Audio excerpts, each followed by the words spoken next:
Hello, welcome to the section Initializing Data Systems with Products, Cloud Storage. So cloud storage is Google's version of an object store, basically storing files. And pretty much you should think of it as almost as an unlimited storage. It's just, you can store tons of stuff. The first concept we're going to cover is called a bucket. And the easiest way to understand the concepts of a bucket is through creating a bucket. So we'll do that. So I am in my project. So I think let me go back to the beginning here. If I'm on my main dashboard, I can go type in cloud storage, end up on cloud storage. And you see at this point, I have no buckets. So the first operation I'm going to do is create a bucket. So the first thing you need to do when you create a bucket is to name it. And this name needs to be globally unique, meaning not just your project, but any project in the world. So if I type in example, it will undoubtedly not work because someone already has a bucket with a global name of example. But I can probably put in my name here. So I can do J Tucker example. And I doubt anybody would have picked that. Okay. The next concept we need to know is that buckets are stored in a particular geographic area. And, from earlier, we understand there's regions, right? And if you pick a region, the good news is that if you have some compute resource in that same region, you're going to have the best performance. But if you don't, maybe you're multi-region and you just want it to be available everywhere, then you can pick, like, for example, US, Europe, or Asia. Now, it's available outside of a region. It's just you're going to have the best latency within the, if you're accessing it from within that region, right? Or any regions in the United States, for example. But they're globally available either way. It's just about performance. Okay, choose your data storage. So things that we'll create in buckets will be called objects, and they themselves have a concept of a storage class. And it just means that how frequently you're going to access that object. Now, what we're doing here is you can actually pick the default storage class for objects that created in the bucket if you don't otherwise specify the object class. And so that's what this setting here is. I'm going to leave it standard, and we'll come back later and discuss the 4 options here and the trade-offs you make. It's pretty much a pricing trade-off as you go between standard or archive. So that's probably more relevant in the pricing section. So, but you can see generally this is scaled from most frequently accessed down to less frequently accessed. The next concept is just a couple settings around securing your objects on your bucket. And one checkbox is called enforce public access. This is like a lock to prevent you from accidentally later on granting public access to your document. So it's kind of like a switch. By default, the files are not publicly accessed. So it's not like you have to check this box. This is a checkbox to prevent you from actually doing it in the future. And then access control, we'll leave it unchecked because we'll want to use public access as an example later. Access control is pretty much the default behavior is this uniform, which means basically when you apply your access controls, like who has access to things, it's done at the bucket level, not necessarily on the object level. So that's a distinction between these two. And it looks like Google is deprecating their fine-grained stuff. So I'm going to stick with uniform, where you're basically giving bucket level access. Continue. There is another concept around protecting your data, and this has to do with how deletions or overwrites of files behave. We're going to leave it on none, but object versioning allows you basically, if you overwrite a file, it will just create a new version of the same name. So it's 2 different objects with the same name, just different version numbers on them. And then this other one is retention policy, basically prevent you from overwriting files essentially. And it's kind of like a lock. So we're going to leave it on none, which basically means, well, we'll go through an exercise of what it means to overwrite a file, but yeah. And the last thing is data encryption. By default, All the files are encrypted at rest. They're encrypted with Google's keys. On the other hand, if you actually have created your own encryption keys, you can use those by checking this box, picking a key. I don't think I have any keys, right? So, so I'm going to leave that just with Google's encryption. Okay, I've got a new bucket. So the next concept we're going to cover is the objects themselves. Some concepts around that. So objects are basically, the things you're storing. The have two components: the object data, which is basically the file, the stuff that you uploaded, and then there's the metadata that's around it. Right? And the metadata is things like the names, and we'll talk about one other one called content type. But let's go ahead and upload a file and just look at what that looks like. So let me pause the video for a second, because I think I accidentally deleted my files I was intending to upload.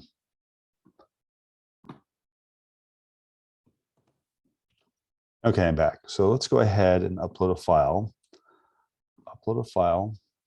Kitten, and it's uploaded.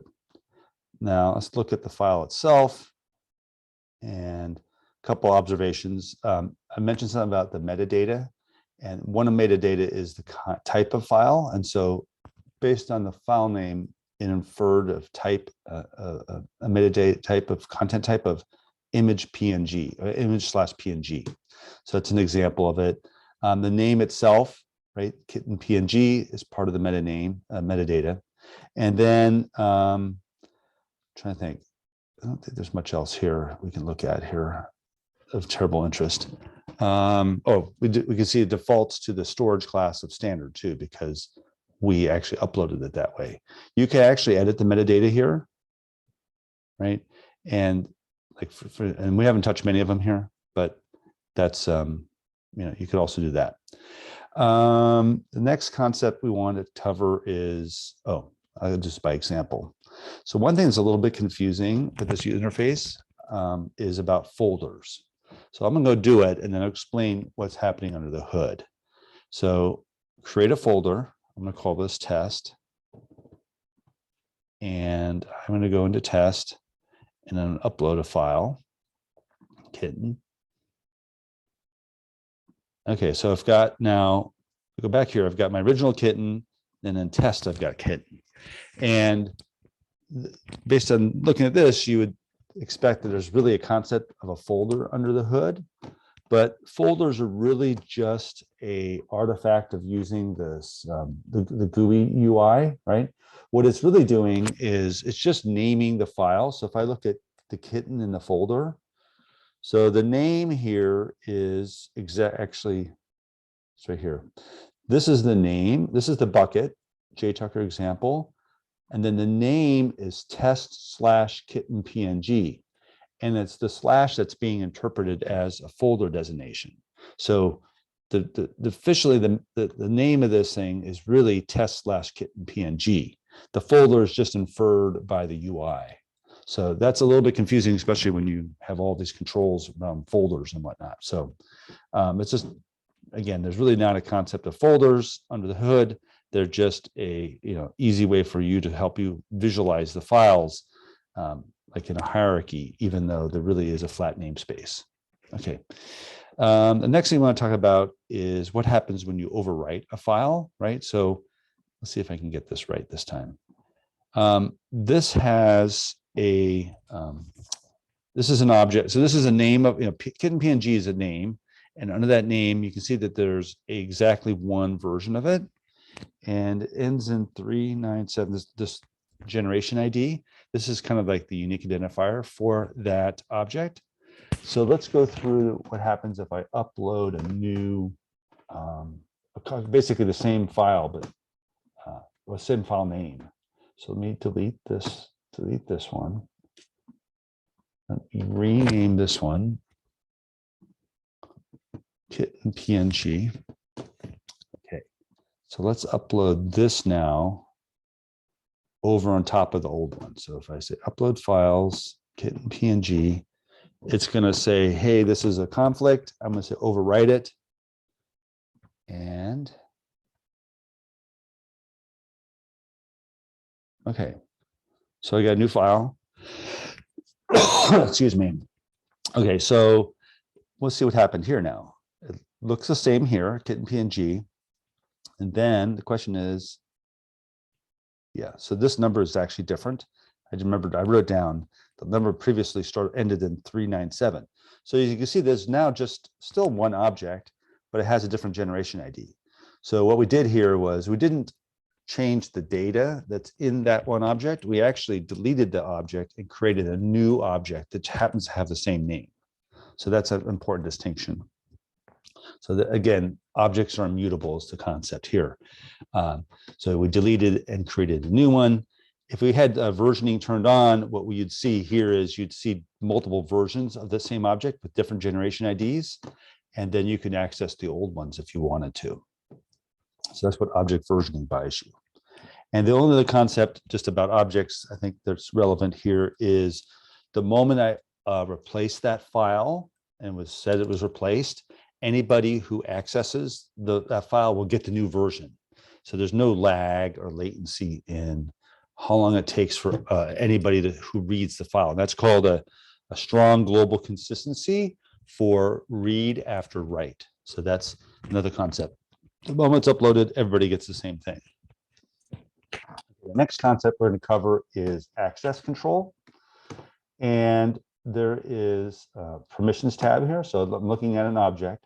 Well, actually, I should be operating at the bucket level here. So where's the bucket? So let me get into my bucket. Okay, so this is where I want to go to permissions here. So this is about the permissions of the bucket. So remember, the permissions are not on the files or the objects themselves, but on the bucket. And you can see down here, there are, right. So down here, you can see that there's permissions, right? So these permissions are applied at the bucket level, right? So these are different than the IAM permissions. Right, they're different than the IAM permissions. They're actually applied at the bucket. So like, actually I did this one earlier. I'm confused why this is here, but okay, let me delete this one for a minute here. Let's see if I can delete this permission. Remove. Okay, update. Okay, so I have a kind of clean setup here. So what we're seeing here is these permissions I kind of all come by default. I didn't add these, right? And it's a little bit confusing, to be honest. And I don't fully understand. There must be some legacy features here where you're seeing access, these things created on a bucket for access. It's like, so for editors of the project, get this storage legacy bucket owner, which is confusing because if you think about IAM, as an owner, I already have or not this legacy stuff. I have like normal access and I don't have the ability to do anything with these buckets. So I'm going to kind of ignore all these, right? But let's say you wanted to grant access to an individual to this bucket. There's sort of fundamental two ways of doing it. One would be to go to identity access management. So I'll kind of just go through the exercise here. If I went to identity access management, and I want to grant someone specifically a wide access to all buckets, I would go to here and I would add, let's see.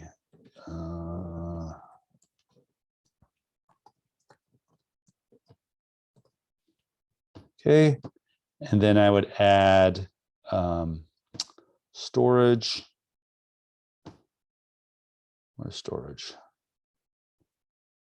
Cloud storage. Okay, I guess if I just type it, I guess I'll get to it. Of course I can't. Cloud storage. Okay, this is annoying me. Where? Okay, I'm gonna have to pause the video just to find Cloud Debugger, Cloud KMS. Okay, let me pause the video here because I'm not finding cloud storage, which is annoying. Okay, I'm back. So apparently it's not cloud storage, it's storage. If I go to storage, I'm not super fan of how this is organized, but storage admin. So basically that gives you now full access to all Google Container Storage resources, right? And so then if I do this, then this user has access at the project level and they have access to all buckets, but maybe I don't want that. So I'll leave that in now. I'll just leave it there, but let me go back to down to the bucket itself. So if I go back to cloud storage, and cloud storage, and I look at my bucket under permissions. So you can see here now that John, he has access because of the inheritance from the project. He's a storage admin, so he has access to this, right? But I can also, so this shows you that this is coming from the project down, right? So instead, I can actually add, well, I can add another user, which John at, well, like I said, the same person. And then I want storage. Let's see if I get this right again. Storage. Storage admin. Okay, so and then save. Okay, so this should create a separate entry. Storage admin. I guess that was a bad example because I just added to my, yeah, I guess it didn't take because it was the same person. So hang on. And I'm not going to re-record this. So John, I'm going to pick another Google account I happen to know of. Just want to see, okay, there's another Gmail account, storage. And then I'm going to try to grant storage admin, save. Okay, so let's see what this does. Okay, here we go. Oh, actually it was here. I just didn't notice it. Okay, so you can see here now John.sockmonkey has access, but there's no inheritance. It's coming, I mean, it's being applied to the bucket. So that's how I have access. And actually, interesting enough, this John and Larkin Tucker LLC, it shows no inheritance because I think it means that it didn't show it twice. I have given direct access on the bucket, so it shows that there's no inheritance. If I bet you, if I delete this one, then you can see that John Tucker has actually access, but because they also have access at the project level. Okay, so point being here is the exercise here is to show you that buckets themselves can have permissions, and people have access to the buckets because they inherit it from the project, but they also have permissions at the bucket level. Okay, that was a lot of running around there. Another thing you can do though is right now, the only other concept is you can make a bucket public by granting a particular permission to all users, I think it is. And you're going to give them storage viewer. So storage, of course, now I probably don't have able to find it.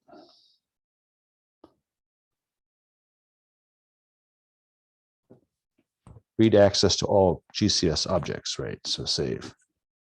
So this recognizes now you're basically making this public, so you allow public. And so now this is kind of changed UI here. It does say that basically you've granted all users the ability to access the bucket. And it has a little flag here, public. It gives a lot of warning that you've made this bucket basically publicly available.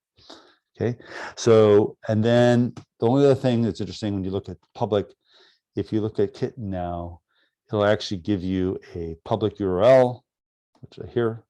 And if you just gave this to anybody, they can access that file. Okay, so the next concept is, let's see, what is the next concept? Okay, we talked about objects. Okay, talked about access control. Okay, so the next concept is, we're going to talk about that we can basically use buckets to serve up static websites, right? Because we can see here, obviously I can share an object, right? This is I can see the picture, right? So the question now becomes, how do I turn this into like a website like www.example.com? And the way you do this, and there's a tutorial you can walk through. I'm not going to do it, but what you got to do is you have to have some sort of domain like www.example.com. And you would need to name your bucket. So I named my bucket JTucker example. You actually have to name your bucket based on the domain. So the name of your bucket would be www.example.com. And then you create some record. If you do that, make the bucket public, right? Then you go into your DNS and you basically point DNS to a certain name. Boom, you have a public website. Now, here's the key though. It's only going to serve it through HTTP, not HTTPS if you do that. There's kind of related to that. There is one setting, let's see if I can get to it, on the bucket. So if I go back to the bucket, kind of related to web stuff, there is a edit website configuration. So other than just making it public and having it named appropriately with www.example.com, the bucket, you also will want to set an index page. So that means if someone asks for a URL that doesn't end in, like with the root, it doesn't have like a file name, it will basically return index.html, right? Basically your home index, or it's basically right here, example.com index.html. If you ask for just for example.com. And then the only other case is if you have someone asks for something that does not exist in the bucket, then you want to give a 404 page, which is basically the error code says it's not their page. So those are the two settings kind of related to the website. Now, the only other thing to cover here is most of the time you don't want to just serve HTTP, right? You want to have a secure website.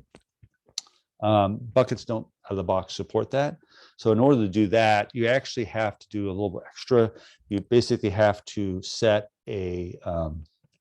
create a load balancer that has basically HTTPS on it, and then it's backed by your bucket. So you actually point your domain to the load balancer then goes to your bucket. So that's the pattern for doing HTTPS, which would be the way you would probably do that. Okay. Now the last thing we talk about is pricing. So pricing for Google Cloud Storage, there's sort of three components. One is data storage, one is network use, and one is operations themselves. So I'll give examples of each. And there's a fairly lengthy page about all this, but an example of storage is if you're running this, we'll have to talk about, actually, let's talk about one thing about the various classes of storage, right? So earlier we had things like standard, nearline, cold line, and archive. The first rule of data storage is standard files have no minimum file. Like if you put a file there and you delete it 1 second later, you only paid for like the 1 second. You don't release. There's no like minimum cost for storing a file. But if you use nearline, which is the next level down, that one, the file basically, you put a file there, you're going to be immediately charged for 30 days worth of it being there, even if you delete it. So you basically, it's going to assume that you meant to keep the file there for at least 30 days. So that's the one penalty cost for that class. Cold line, it's assuming it's going to be there for 90 days. And then archive, the moment you put it there, its minimum is 365 days. So it's essentially 0 for standard, 30 days, 90 days, or 365. So the minimum charges for storing a file in those different classes.